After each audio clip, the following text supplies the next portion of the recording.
for our volleyball students. Yeah, Luca. Yes, I meant childhood. We'll talk, but it does go from childhood to adulthood. So we're both right. Okay, we can both be right. It's fine. So we're going to watch a lot of videos about kids today. I think you're going to like it. You're like, no, I won't. You're allowed to love or not love kids. It does, like, everybody has a preference, right? Yes. Can I make an observation of the video we just made? Yeah. Huh? Well, I wouldn't even know. Like, I don't know the first thing about flowers, but clearly you do. You should have been a consultant for that video. Yeah, I know. I get that. I'm really nitpicky about that stuff too. One of the things that always gets me really annoyed is when they talk about reinforcement and stuff in TV and movies. They always go negative. They talk about negative reinforcement like it's punishment, and they are not the same thing. Like, it's one of my pet peeves. Okay, so wait, I'm going to go back really quick because we get to look at some funny pictures here. So Jean Piaget, when we're talking about developmental psychology, is probably one of the best known researchers when it comes to how kids think. Now, prior to the work of Piaget, people really believed that children were like little adults, that they thought like adults, that they reasoned like adults. But I ask you, what adult does that? What adult, like, unless they're under the influence of some really good stuff, what adult is going to get on a tiny little slide and try to slide on it? What adult is going to try to sit in a tiny car? Yes. I would do that. You would do that right now? Yes. Yeah. I didn't expect it to work, but I would do it. Yes. Yeah. When I was a kid, I actually wanted to jump off of the windowsill of my playroom, not outside, mind you, but inside. And I put a little wagon under me because I was like, when I jump, the wagon will break my fall, not fully understanding that there's physics in play. And if you don't land perfectly, you are going to send that wagon flying. So I landed on the wagon rolled out from under me, and I hit my head on hardwood floors. My dad had to take me to the Air Force Base to just make sure I didn't have a concussion or anything like that. Like, kids don't think like adults do, is my point. They are not tiny adults. And one of Piaget's biggest contributions is that over time, they reason differently at different ages. He kind of likened them to little scientists. So the thing about scientists is they're always trying to figure out the world. They're trying to test hypotheses, and they're trying to figure things out. Piaget believed that kids are like little scientists. They're trying to figure things out. They're trying to learn, and they test these hypotheses and make changes based on what they learn, just the way that a scientist would. Cool, huh?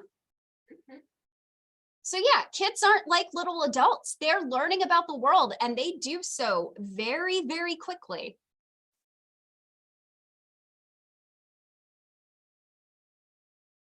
It's like I would make a Play-Doh donut, and I would be like, why don't you want to eat the donut, Dad? It's like, because it's not real food. Have you ever heard people say that drunk adults are just like big toddlers? They are and they aren't. At least kids have if you drink enough, your hippocampus is going to temporarily be inhibited, which is why blackouts happen. Say what you will about kids, but their hippocampus is working just fine. Ooh, you okay? Spill some coffee? Ooh, hot chocolate time. Oh, okay. So as I kind of mentioned, Piaget believed that kids are active thinkers. So they are constantly forming ideas about the world based on their experiences, and they're building what he termed a schema. So a schema is a concept that organizes or interprets information. You and I have schemas that we use all the time. So occasionally somebody will come into my office and they will remark that they don't see a lot of books in my office, which is true.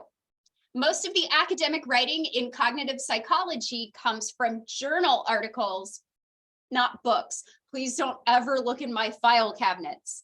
There's a lot of papers in there, but they'll notice that I don't have a lot of books. And that kind of demonstrates that you have a schema of what a professor's office should look like, and books are part of that schema. So just as you have these schemas that you've developed through years of experience, kids are just starting to learn about these things. So yeah. If people remark about your weird orange mask. Oh, gritty? Is that also an example of people being surprised by the breaking of their schemas because they don't expect gritty to be in a professor's office? Yes, yes, you could absolutely say that. Or they might be surprised that a professor in the Midwest is a hockey fan. One of the two. So here in this example, we have Gabriella. And Gabriella is learning to build a schema. So she is reading with her father, and she learns the schema for a cow from her picture book. So in her mind, anything with 4 legs that is big and furry is a cow. So Gabriella goes to the zoo, sees a moose, and calls it a cow. This is a case where the mistakes that you make are meaningful. If you're calling something a cow that is not a cow, you're demonstrating that it's a part of your schema. So how many of you would call anything a doggy? How many of you would call anything a kitty like Boo? Boo for Monsters, Inc. I Yeah. didn't do that, but I was a nanny all of the school year last year, Mm-hmm. and for a while she would make a loud noise every time she saw a horse or a donkey or a zebra. Anything that looked like a horse, you get a Dr. Roy and I once went to Joplin and we drove by a bunch of goats, and she told me that when she was a kid, she thought that that goats were cows. So she called them cows. Yeah. So there was once this little kid that walked past me, and he had just been riding on the camels in the fair. So he walked past and he's like, camel. Oh. No. So the thing is, these errors are meaningful. Did you have a question, Aurora? Oh, I have a comment. Yeah. I have never called every animal a duck for a while. A duck. What a wonderful, well, isn't Cuddy a wonderful place for you then? We are all about the ducks. But yeah, those errors are so meaningful to us, aren't they? They tell us what we think of things as. So the thing is that from a certain perspective, Gabriella is a scientist and believes that that's what a cow is. So now she's testing her hypothesis, saying this is a cow. Her mother says, no, this is a moose. So now Gabriella has learned some new information. She's learned that this is not a cow. So she has to kind of narrow her understanding of what a cow is. And now she's got this whole new category called a moose. So oftentimes what we're trying to do when we're incorporating something into a schema, like calling a moose a cow, we're trying to assimilate it. We're trying to make it part of our schema. But as Gabriella gets feedback, she accommodates her schema. So not every large furry animal is a cow. So accommodation is when we kind of narrow our schema and we make it less broad. Assimilation is when we try to make it more broad.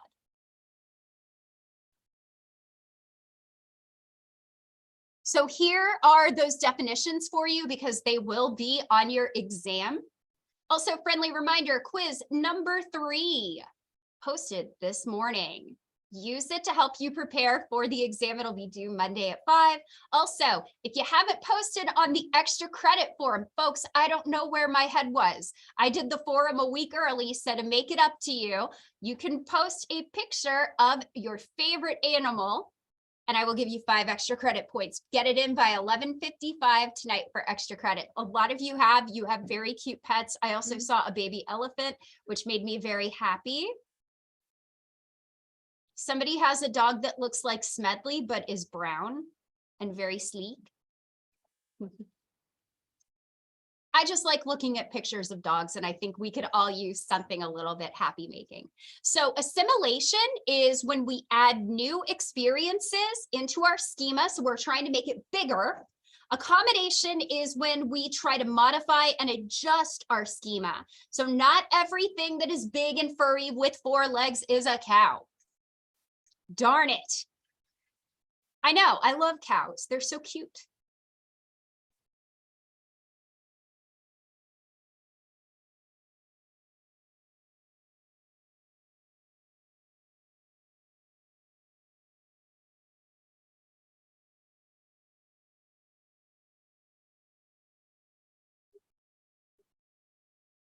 Oh, you can bring earplugs. No, it's Oh. not. I fidget so much, and I love these chairs because it's really nice to rock back and forth while I think, but I don't want to bother everyone else because I chose a squeak chair and I'm really fidgety.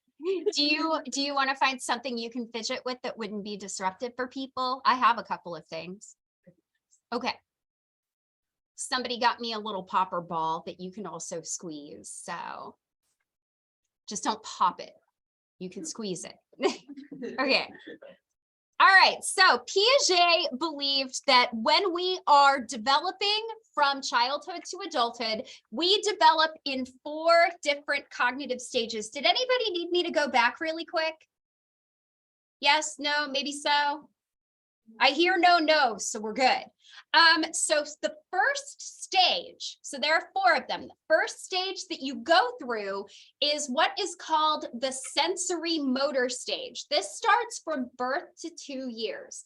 And the reason that Piaget termed it the sensory motor stage is because at this point in time, infants and young toddlers are gaining knowledge about the world through their senses, what they can feel, what they can touch, what they can taste, what they can see, and through their actions. And one of the major things that they learn during this point in time is something called object permanence. So object permanence is basically the idea that objects continue to exist even when you cannot see them. So here's an example.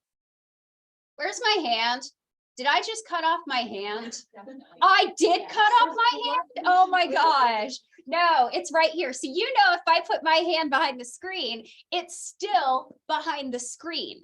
But Piaget believed that prior to the age of 8 months, infants did not realize that objects maintain their physical properties when they're not in view. So it's basically out of sight, out of mind. My dog is kind of like this. If he wants to play with something, one of the best ways to get him to stop grabbing for something is to hide it. Generally, he will not try to find it, but the idea is if he can't see it, doesn't exist. And prior to the age of 8 months, Piaget believed that if you hid something from an infant, it would no longer exist. So here's sort of a similar idea. So this 8-month-old has an instance where this toy is basically blocked by a towel. Now, the infant is old enough to remove the towel and basically find the toy. Before 8 months of age, Piaget believed that the infant would not even try to look for it. This is why peekaboo is fun for kids, because your face is literally disappearing to them. Okay, I saw Savannah's hand, then Luca. Do they find that it, like, before you have object permanence, does the object disappearing cause distress, or do you just forget about it? Which is more common? You don't care about it, generally. Yeah, Luca.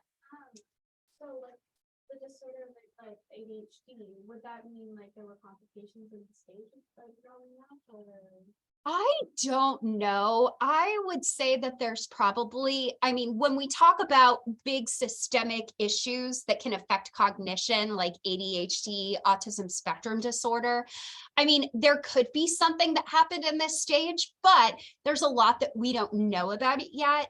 There's a lot of discussion about brain networks that might be involved. So for example, with something like autism spectrum disorder, researchers have actually found that for a lot of people that are diagnosed with it, their corpus callosum typically has fewer fibers, less volume, which means that those hemispheres can't communicate with each other the way that they normally could.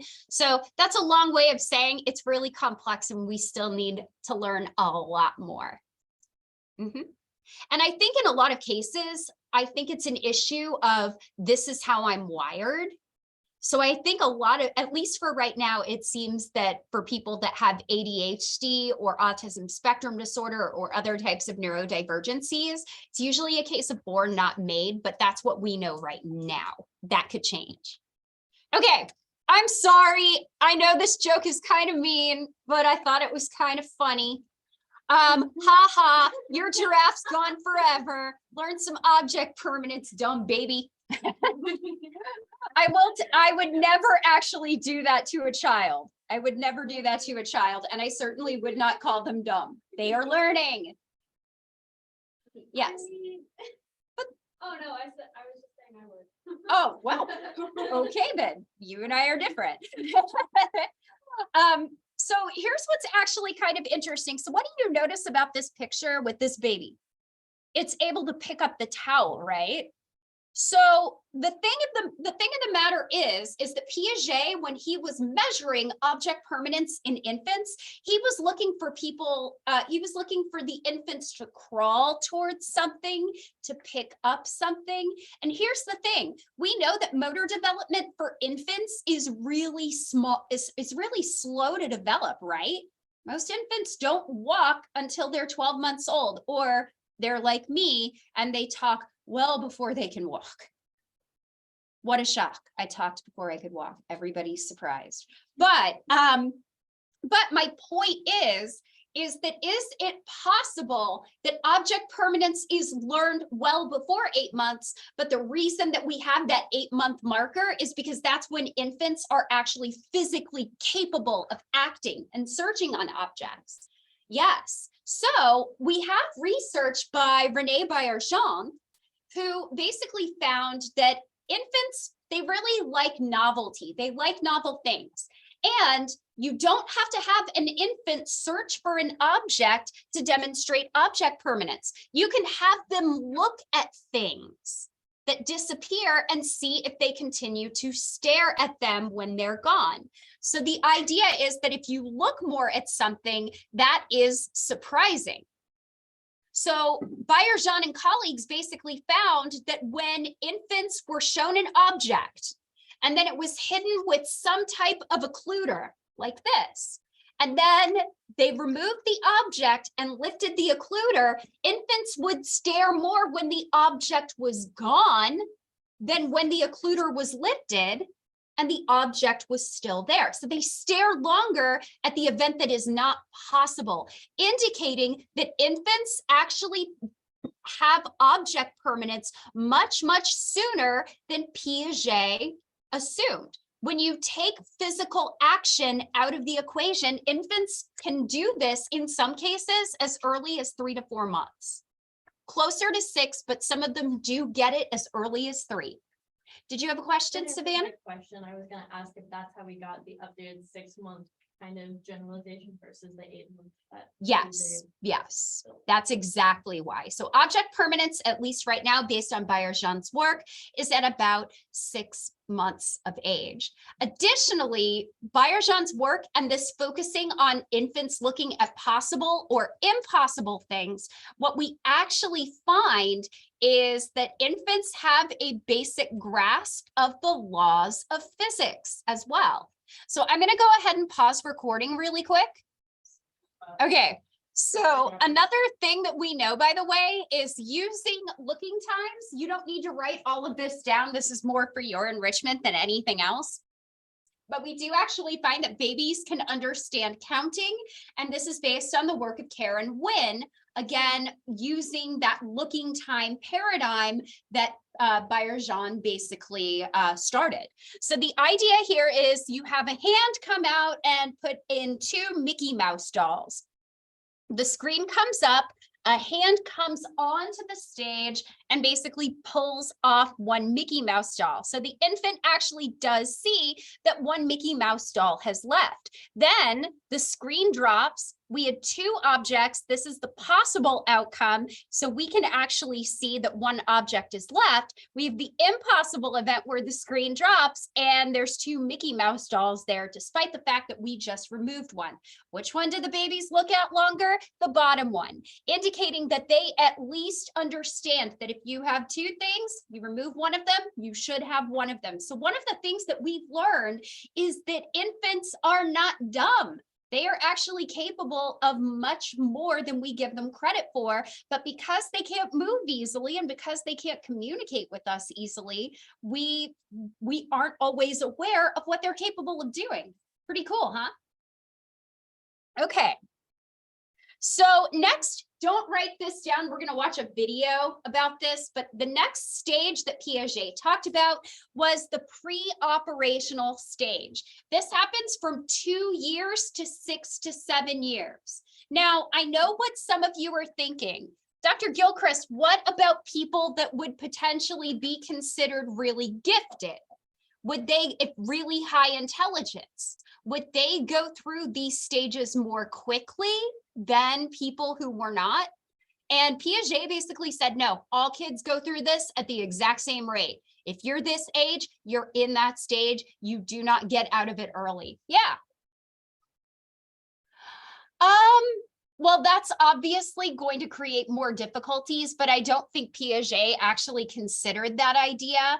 But that would be a case where I think Piaget would say you're still in the same stage based on age. I don't think he had, because he was more of a developmental psychologist, I don't think he looked at like those neuropsychiatric pediatric issues like FAS or things like autism, ADHD, or things like that. He also didn't really look at super high intelligence either, which some could potentially argue is another type of neurodivergence.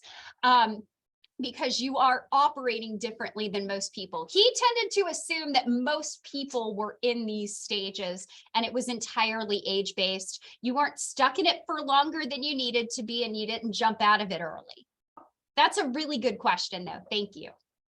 So basically, we call this the pre-operational stage because it's largely marked by your ability to not perform certain mental operations. So for example, we're going to talk about one thing that children in the pre-operational stage cannot do. They don't understand that matter is conserved. So we're going to watch lots of videos of kids now. Little kids, and some of them are super cute.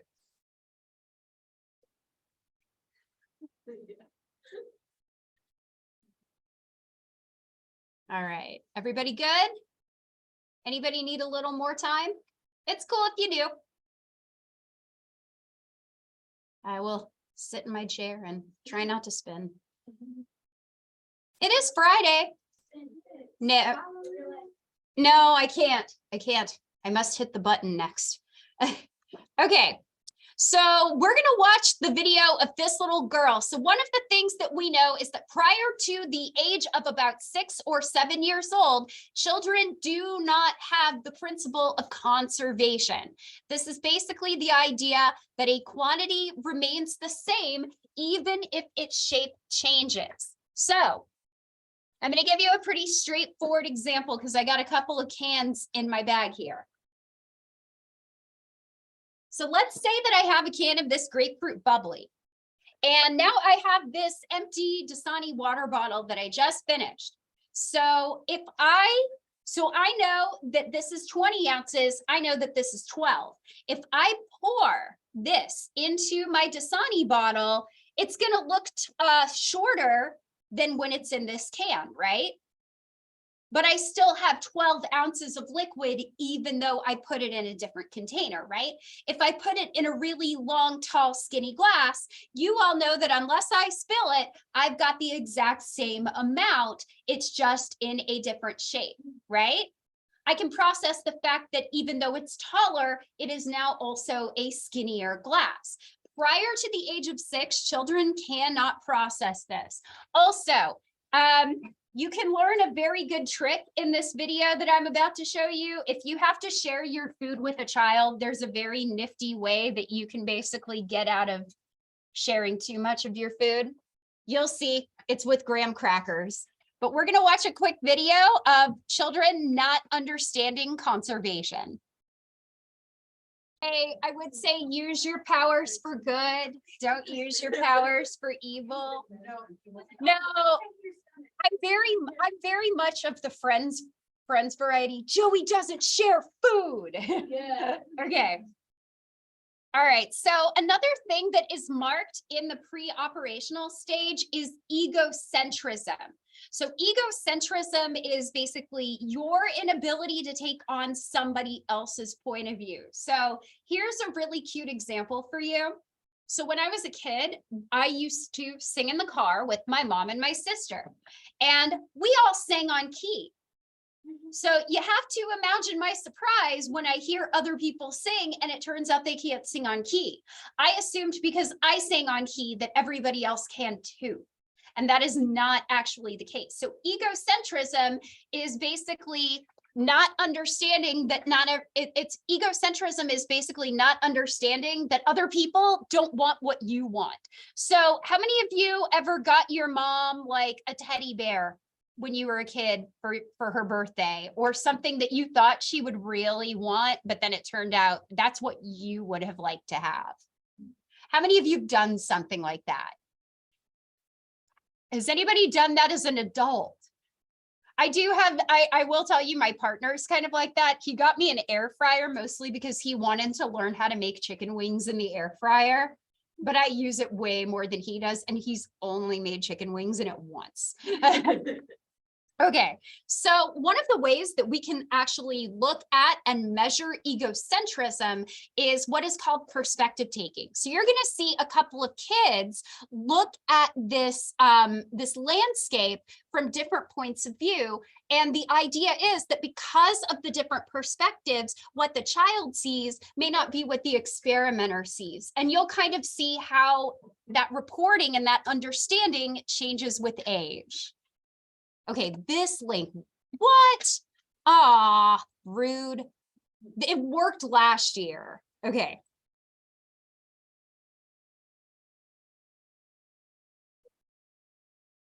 Yep, there we go. It's not that hard to find. All I have to do is Google. Can you tell me what you see? This when you kid look is at that from where you're adorable. sitting? Both of the kids in What are this some are of the things cute. that you see?